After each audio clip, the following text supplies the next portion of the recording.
Andy, good to see you, man. I love the card collection. Thank you. Yeah, there are very few things I've ever owned in my life, Mike, that give me the amount of joy that does. It just instantly teleports me back to a more innocent time when I was a kid, and the only thing I worried about was what time my next baseball game was. So, yeah, it's funny. I could sit and talk about that all day instead of talking about economics and geopolitical events and precious metals with a smile on my face, but I don't know. It's nice to still think you're a kid once in a while. Well, and you brought up something that before we started recording, you said that you've got your highest rate of return on your cards, right? Yeah, so when I started buying these cards, as I was telling you, back in the 90s, late 90s actually, because I played baseball up into college and then softball all around North America and well into my 40s. And I loved it my whole life. And so we'd write a newsletter, and I would say to the people, hey, if you own baseball cards in the newsletter, send them to me. I'll trade you gold and silver for it. I ultimately became a power seller on eBay. People would send me boxes and boxes and boxes of cards from, the tobacco era in the early 1900s all the way up through the beginning of Topps in 1952. And I had built a collection that I guess it's fair to say is world class. And I did it through bartering and trading and then becoming a power seller on eBay, selling all of the other cards I didn't want, replacing with ones that I did. Had them certified by PSA, which is an offshoot of PCGS, the company that grades the precious metals coins. And it just turned into something that at the time when I was buying them, I wasn't really buying them because of the appreciation. When I moved down to Florida 3, 4 years ago, I had to get them appraised for my new homeowners insurance rider, and I couldn't believe the appreciation. The appreciation has outperformed any asset I own. The bottom row of the top case, they're all Babe Ruths, and I bought them all for 2 grand a piece. They're up tenfold, and I was blown away by it, truthfully. So I don't know. I haven't looked at them lately, but I will tell you that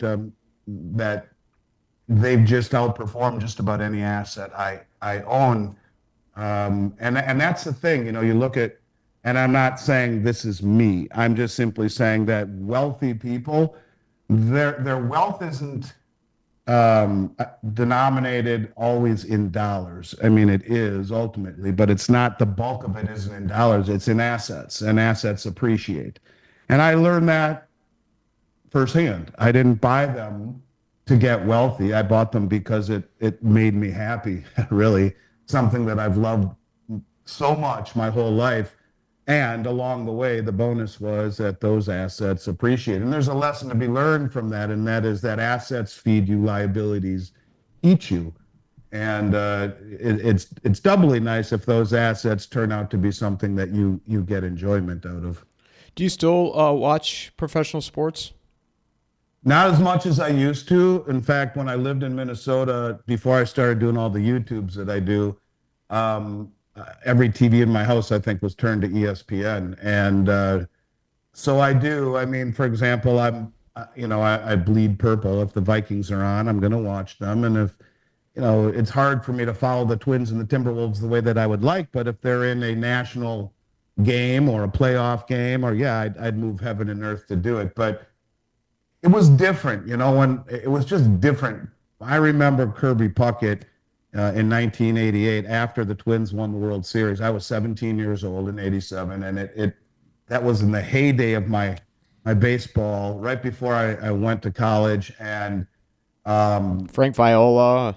yeah, and Frank Viola and obviously Kirby and Gary Gaetti and Kent Herbeck. They went from last place in 1986 to first place in 1987, won the World Series. But to tell you how far things have changed, which kind of puts a damper on it to a degree, Kirby Puckett then, and rightfully so, signed the highest contract in sports history at $3 million a year. And now you look at what these guys are making, they're making 20 times that, the really good ones. And I remember the other day I was sitting with a buddy of mine talking about Joe Burrow, the quarterback for Cincinnati, where the contract that he had signed last year. And we were sitting at a bar after a round of golf at the country club and looking at his statistics. So we took the year before, and he had attempted just over 600 passes. And we divided that into his yearly contract, and it worked out to roughly $85,000 per pass attempt. I mean, there becomes a point of lunacy, and it takes the purity away. And now you got these college kids that are getting paid $3, $4, $5, $6, $7, $8, $10 million a year. And the thing, I remember going with my dad, and probably 7, 8 years old, I don't remember what what it was, but I remember meeting some of the Vikings linemen, like Ed White. I don't even know if Ed White is still with us anymore. I think he's in the Hall of Fame, but Ed White was one of the Minnesota Vikings, I think Hall of Famers back when I was a little kid. And I remember him saying that in the offseason he sold insurance. Thinking about, things have changed so much with pro sports that it doesn't have the mystique to me that it once did, but I still love it because it reminds me of being a kid. But yeah, the purity of it, you could argue, has gotten a little bit distorted with the amount of money that these guys are getting paid. Yeah, I love baseball of all of them. The NFL just doesn't. It just bores me, and I think because of all the I know, and I even think I know the social justice and all that just absolutely destroyed me during COVID. And it's not, they can't hit anymore like they did. Baseball, I like it. I've watched in a long time this year, but I can't get past the fact that the Indians have changed their name to the Guardians. Right. All of that stuff is, I've commented a lot, Mike, and obviously most of what I talk about would be classified as economic and geopolitical, but I have been very consistent for the last, several years since doing all of these YouTubes. To me, the most disconcerting thing, like during the pandemic, the most disconcerting thing was the censorship and the cancel culture. And as time moved on, to me, what was more significant than the currency issues and the economic issues was the loss of our culture, the whitewashing of it, the questioning of our institutions, FBI, judicial system, electoral system, the lawlessness in the cities, the immigration issues, all of these things where, I come from a family where I come from nothing, zero. My dad's middle name is Miles. His best friend, who lent us $60,000 in 1989 to start this company on a wing and a prayer in an office the size of a closet before the internet, his middle name was Franklin. My parents sold their life insurance policies along with that, took that giant leap of faith. We are the least likely cast of characters to have ever succeeded. But I have a very deep appreciation for hard work and gratitude for getting to where I am. And I look at the fact that I outworked people, right? I wasn't, even in baseball, I wasn't the most talented. I worked harder than anyone. And that's why I got to where I did. And the same thing in softball, played all around North America late into my 40s and had a lot of fun doing it because I outworked people. And the same thing is true here. I'm not as smart as Peter Schiff. He's the smartest guy in the industry, but I outwork people and maybe outwork him too. And I don't know. I'm just simply saying that merit should never be usurped by lifestyle. At the same time, my parents were hippies growing up. And so I understand lifestyle very well. I saw it all around me. My sister's 5 years older than me, and growing up in the 70s, I saw it all. And yet it didn't bother me. I could still be friends with people who were partying all day and all night long.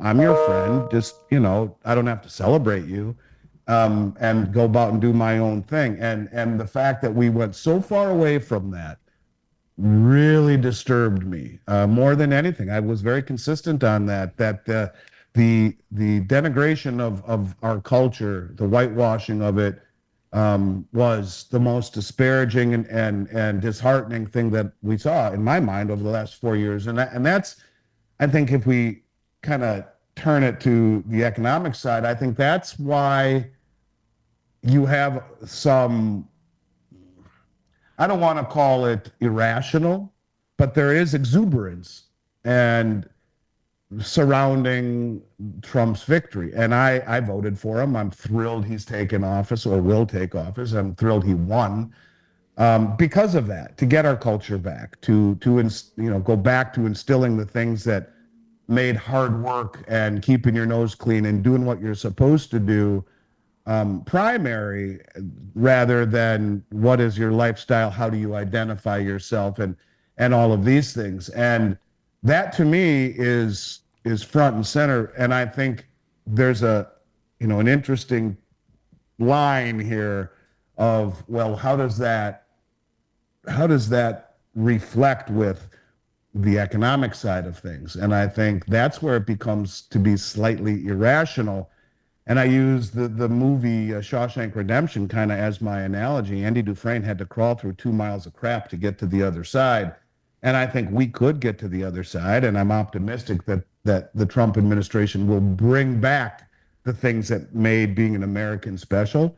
And that's really important. But when we have a $37 trillion debt, nearly, on top of nearly $200 trillion in unfunded liabilities, Medicare Part B, $99 trillion underfunded. Part D, the prescription, $22 trillion. Social Security, north of $75 trillion. Medicare, the military and government benefits and pensions. All of these entitlements are nearly $200 trillion. A trillion seconds ago was 31,688 years ago. And we are a country that is massively indebted, and God bless Trump for wanting to bring our manufacturing base back, because that's one of the problems. We don't make anything anymore. But just the act of doing that would throw us into a depression, where just the cost of labor would, compared to what it is around the world, would throw us into a depression. We don't have those factories any longer. We would have to bring them back. We would have to outfit them with the latest machinery. We'd have to teach people. You're talking years, right, and lots of pain to crawl through that tube to get to the other side. And, I'm hopeful that we will begin our journey through this tube, but I think be careful of being overly optimistic that this won't come with a good deal of pain. There is no way around it when you've accumulated that kind of debt. That debt has to be dealt with. The interesting thing about that debt too, Mike, is that if you look, all of those things, Medicare, Medicaid, Social Security, government, military pensions, that's owed to us. If you realize that the majority of the debt, who's been selling all of the treasuries? China, Japan, Saudi Arabia, India, they're all shedding treasuries and buying commodities because they have no counterparty risk. Gold has doubled the performance of the 10-year treasury over the past 25 years with no counterparty risk, can't be sanctioned, can't be weaponized. And at the same time as those countries are selling treasuries, who's buying them? Yeah, that's us. The money markets, record $7+ trillion in money markets loaded up on treasuries.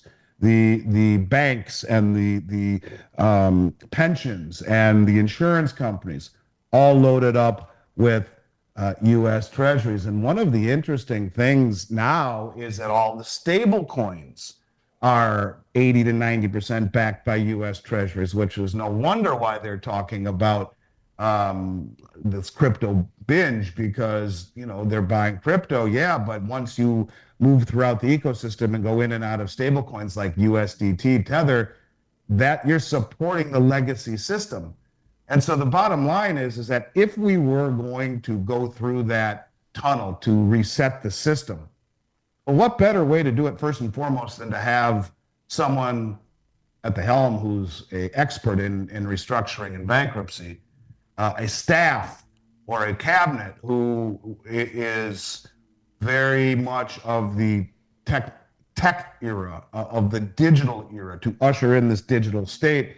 Digital ID, he's already talked about digital ID, for election integrity. But the point of it is that if you were going to reset the system, and we can comment on how that reset could possibly happen. I have 2 or 3 different ways I could see it happening. The majority of the debt is owed to us. as the world's been dumping treasuries, we and the money markets and the pension funds and the insurance companies are supporting the treasury market, and now the cryptocurrencies are supporting the treasury market as the rest of the world sheds it. So if you were going to reset, roughly only 7 trillion of the 200 trillion belongs to the rest of the world. We'd work out a deal, but the majority, 90% plus of that debt is owed to the American people. So for those people who wonder, could there ever be a reset? Well, it's a whole hell of a lot easier to reset on the American people and say, we're sorry, this is a bad situation, we've gone too far, but we're going to fix it. Just take the new central bank digital currency, which was developed by Lil Brainerd and MIT, and she worked at the Boston Fed. She helped design it or oversaw it with MIT.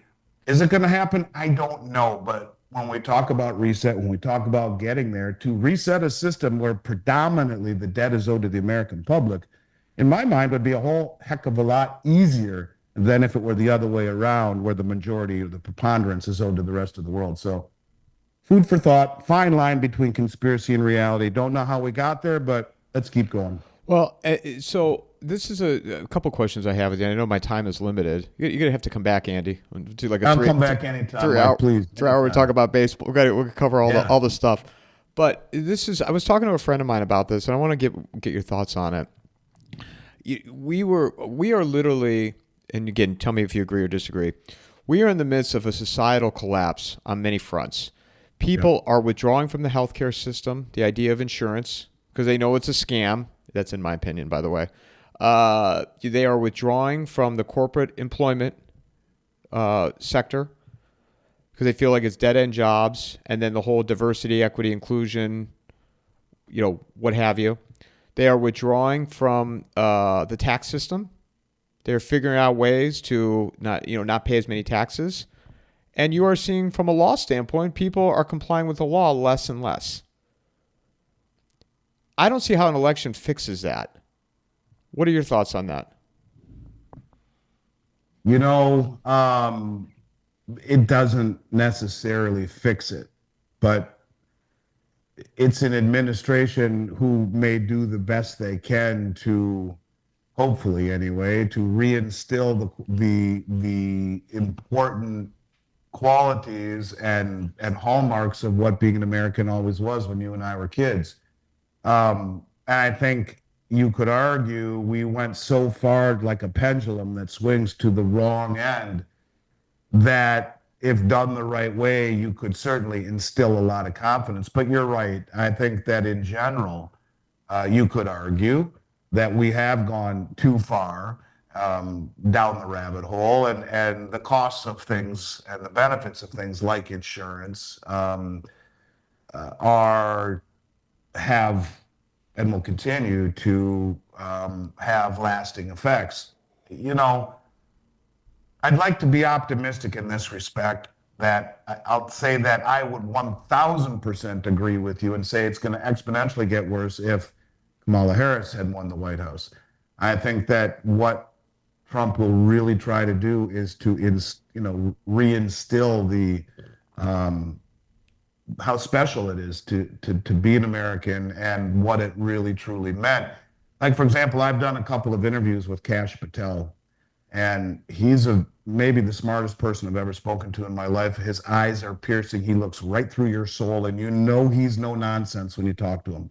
He is so over the top brilliant in just normal conversations. It comes across to you the way that if you walked into a basketball gym and saw Michael Jordan for the first time in your life when he was, first, second, third year in the league, and said, oh my gosh, who is that? Or the first time you saw Tiger Woods swing a golf club, oh my gosh, who is this guy? That's what it was like talking to Kash Patel in terms of his intellectual qualities. Great person to reinstall confidence hopefully in things like the FBI. But you're right, we went so far to the other side that I think there has been a lot of people that have just kind of checked out from that reality. The optimist in me would like to think that that's maybe something we can get back.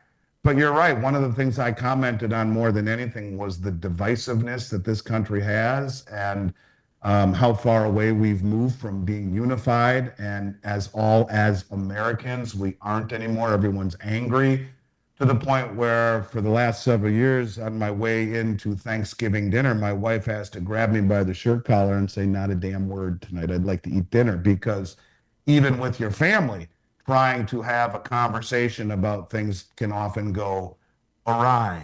So I do agree that those things are a possibility. I do agree that we've gone too far to that side. I would like to be hopeful that this administration has the ability to hopefully get us back on path. But you're right. I don't know. Look, you could argue that this experiment has gone so far that it'll be very, very difficult to come back from, and where the gap between those who have things and those who have nothing is only growing, because even this administration's goal is for a weak dollar.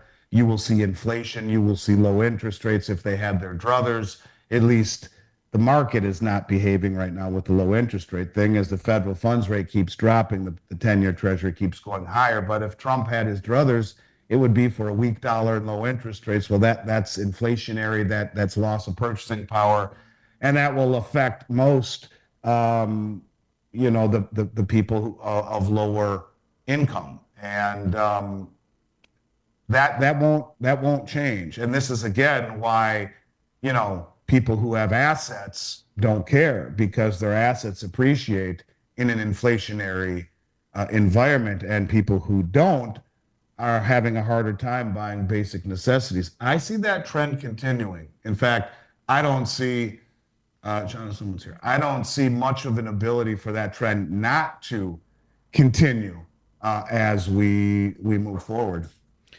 Well, and one of my other concerns is, when the masses realize, how they've been played by the established by the government, how will they react? And I would have expected it by now, because again, going back to taxes, insurance, you're getting extorted every angle, as individuals. People, they just suck every last dollar out of you. So what are the masses going to do? And the elites know this. So at some point, they're going to have to do something to deflect, right? Because they don't want anybody coming for them. Right. Well, that was the whole premise of moving to a system of basic universal income, moving to a system of, handouts, a socialistic system. I don't know. I would like to think we're moving away from that now. That's where we were going had the current administration retained the office. But I think that's a difficult one, and it won't get any better, because when you get that far down the road in terms of indebtedness, where, for example, the Congressional Budget Office, which is a nonpartisan group, says, look, if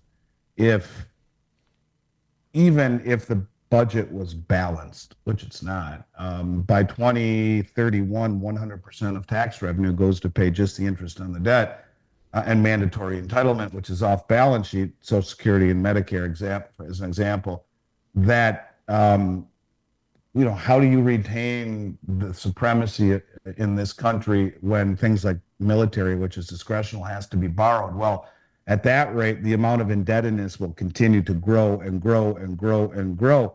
And so, when you see a Federal Reserve that is lowering interest rates as inflation is getting stronger, not weaker, it tells you they didn't win the battle against inflation. They've waved the white flag. They've chosen to succumb to inflation, lie more and more about the metrics which gauge inflation, like the CPI, in order to make this transition as painless as possible. But it will be painful for people of lower income who will struggle to pay for basic necessities in an inflated world. I don't think there's any way out of it. And it's either inflation or depression. And there's no way around it. when you have that large of a debt, the largest debtor nation in the world. I'll give you an example. The current administration is doing all they can to give Trump a flaming bag of crap for him to take over. You saw what they did with the drill banning yesterday of all of the offshore oil in the ocean. And now, you look at the first 2 months of the fiscal year, November, December for the government starts in November. They created or spent over $1 trillion went into over $1 trillion in debt for the deficit in 2 months. It's the worst start to a year in the history of the government, history of the Treasury ever. It took till 2009 to spend $1 trillion in a year. We did it in 2 months. And so the acceleration of fiscal irresponsibility will be extreme. And you bring DOJ into the mix, well, they're going to cut stuff. Well, remember, you're talking hundreds of thousands of government jobs that would be cut, that many, which would have an impact. I mean, I don't know, 30% of our GDP comes from government jobs. Stupid as that sounds. But you're talking massive strain on unemployment benefits, on GDP. It's not going to be so easy, and it won't be popular. And even if they are able to get $2 trillion off the budget, that still is going to leave $1 to $2 trillion deficit each year because they're running $3 to $4 trillion deficit. So cut 2, call it 1 that's left over. That means he comes in at a $36 to $37 trillion deficit and leaves at a 41 to 42. We're going in the wrong direction. And in order to make this better, they would have to cut things that they won't cut, military and Social Security and Medicare and government pensions and military pensions. And well, that won't happen. And he already said it won't, or it will be very unpopular. In other words, you're damned if you do, you're damned if you don't. You go into a hyperinflationary environment or into the Great Depression. And that's why part of me deep down feels, I did an interview with a man Francis Hunt, who more or less said that Trump was selected, not elected. And he was brought in to roll in the new digital surveillance state, and his cabinet to make people feel comfortable about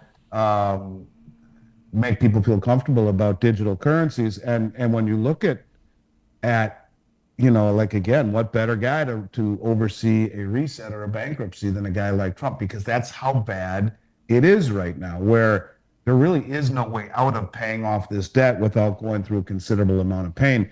And again, the unfunded liabilities are 4 times, 5 times, 6 times the funded liabilities. Trillion seconds ago, 31,688 years ago, you got Neanderthals stalking the plains of Europe just 1 trillion seconds ago, let alone 200 trillion. The numbers are too big.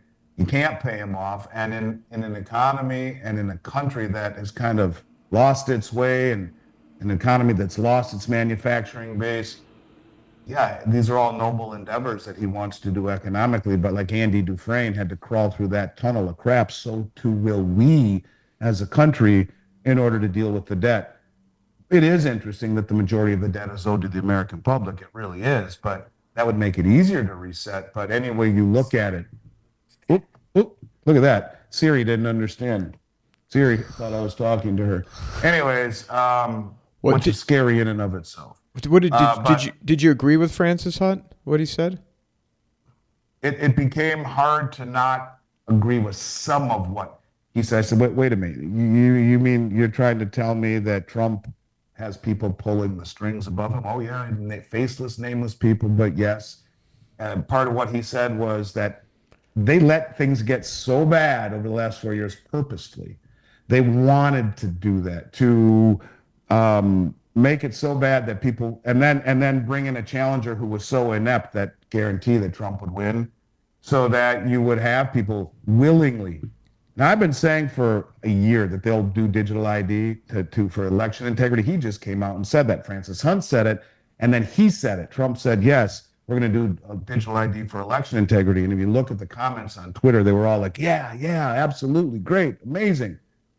Well, that rolls in the digital surveillance state. If you look at Bill Gates and his patents on digital ID 2020 with the Rockefeller Center and with the big what's the name of the group? The big, it's not one of the medical companies, but there's a big vaccine based conglomerate, and they're all together in these patents on digital ID 2020, which focus on your everything from your passport number, your bank account information, your health records, moving into that type of system, ultimately a central bank digital currency. It's compelling, his argument, that they let things get this bad to bring in the person and his cabinet who would reinstill the American culture, but along the way, backdoor everyone's comfort level, if you will, with a digital environment. And look at, what is Elon Musk? Everyone loves Elon because of SpaceX and of Tesla and of Twitter. And if he says this is the way to go, and people will follow. So he basically said that he was selected to usher in a digital agenda and a digital surveillance state. I didn't agree with all of it, but it was compelling when I listened to what he was really saying. It was compelling and thought provoking. And I have learned two things, I guess. There's a fine line between conspiracy and reality. I've learned that painfully well. And more importantly to everyone out there, like if I said to you, and probably piss a lot of people off, is Trump the Trojan horse, or is he riding on the Trojan horse? Don't know. But I will simply say this. If you all haven't questioned everything that you see now, after what we've seen over the last 4 years, regardless of who's at the helm, you have not learned anything. And everything that this previous administration told us was a lie. Virtually everything. And we now know that, from the pandemic to Hunter Biden being pardoned. And everything that we were told was a lie. And I think people need to understand that. Now, I would like to think this is a change, and that's not the case with the new administration, but I think you have to look at things very, with, I don't know, a jaded perspective. That's unfortunately the place we are. I don't know how you feel about that, but look, I'm a patriot, man. I am such a patriot. This country has given me, I thank God, every day I was born in this country. This country gave me opportunities that I still can't believe that I was able to harness. I'm the least likely person to be sitting here talking to you when I reflect on my life. And it's because I was born in this country, what gave me opportunities of hard work, keeping your nose clean. You can achieve anything you want. I'm proof of that. We are the American dream. As I was telling you before we started, my family comes from nothing. My dad's middle name is Miles. His best friend, who lent us 60 grand in 1989 to start a company on a wing and a prayer in a closet-sized office with no windows before the internet. His middle name was Franklin.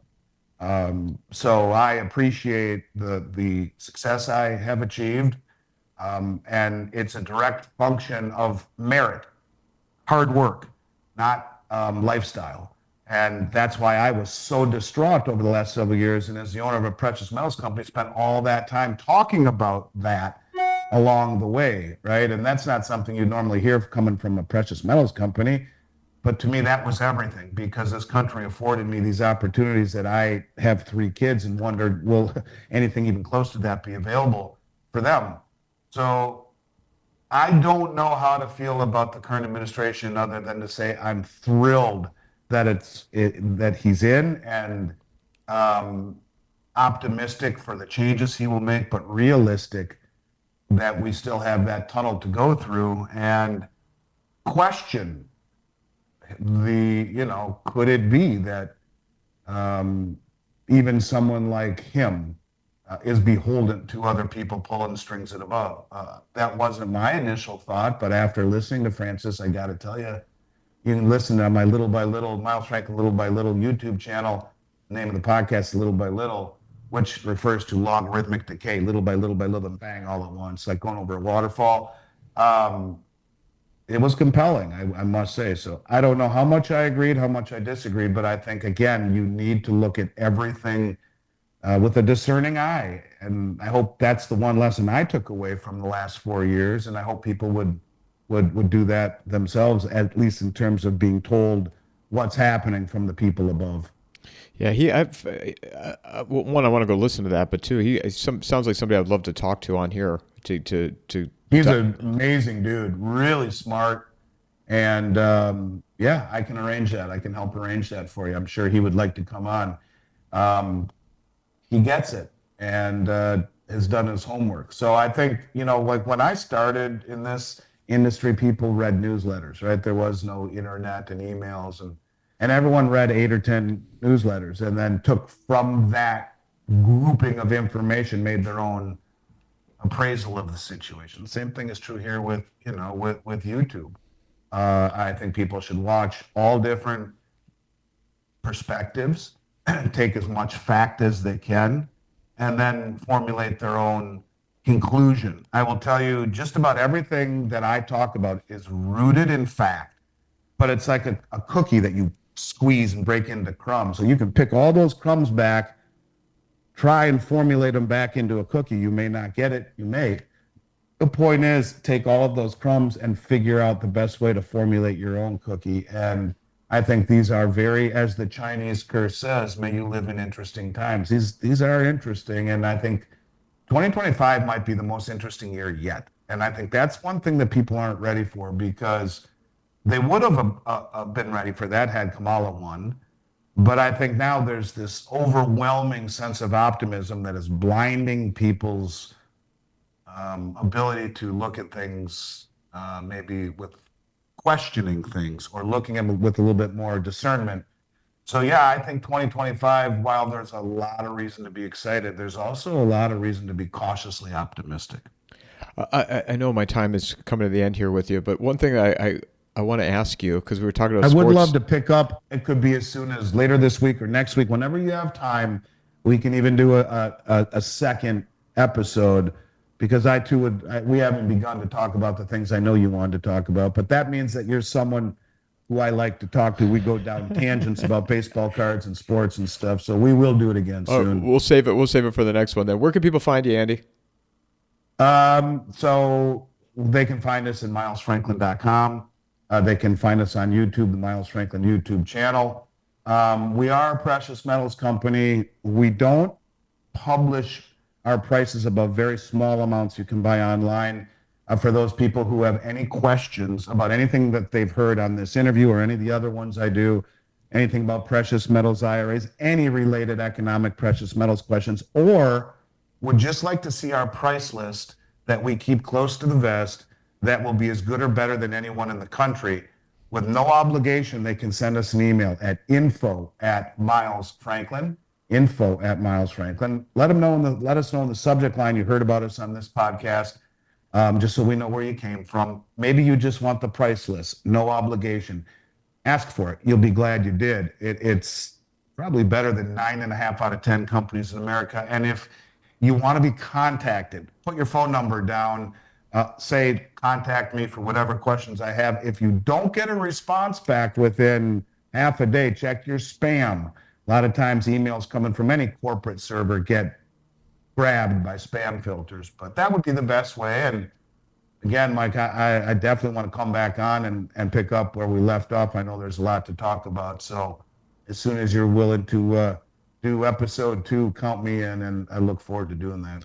I appreciate it. And I think one thing for 2025, as I wish none of this was happening, it is going to provide a lot of opportunities for myself, for yourself, for not only from a precious metal standpoint, but for conversations, because it's going to be very entertaining whatever occurs. Yeah, it is. Well, and that's why I always like saying, may you live in interesting times is a curse. So exciting, interesting, dynamic, and, not dull, that's for sure. But yeah, I think it will be. And I think that, thank God for people like you and others, Mike Adams, who introduced us, who I have nothing but the highest level of respect for, are out there telling the truth and letting people see that the legacy media is not really the place to get truth anymore. So thanks for letting me be a little part of what you're doing, and can't wait to jump back on and do it with you again real soon. Thanks, Andy. Mic drop.